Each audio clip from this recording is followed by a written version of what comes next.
Kaya tatanungin ko, sino ho may sabi sa inyong sa lahat ng gulay, sibuyas lang ang nakakaiyak? Ay pakilasa ko halos lahat kayo gaya nung nasa isip, ano ho? Na sibuyas lang sa lahat ng klase ng gulay ang nakakaiyak.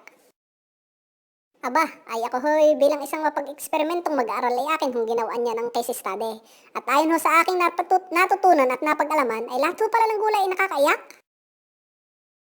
Hindi lang ho pala sibuyas ang sa akin hong ginamit na pagpapraktisan ay aking nakababatang kapatid.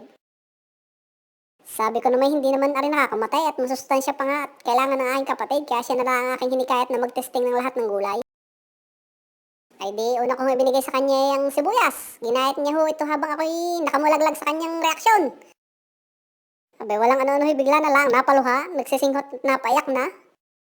Ay di, ibig sabihin, aprobado nga pala na ang sibuyas ay nakakaiyak. Di, sumunod naman ho, ibinigay ko yung kalabasa.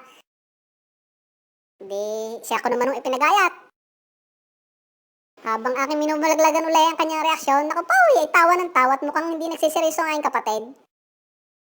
Hala, ay sa akin hong kainisan ay akin hong nabato na isa pang kalabasa. Iyak ho eh, hindi lang iyak, atungal na ngal pa.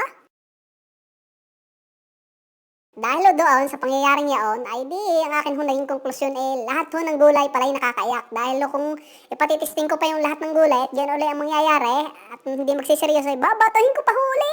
Ay di kay iyak na naman, ay di kay lahat ng gulay ay makakaiyak. Ay di kay tama ho ako.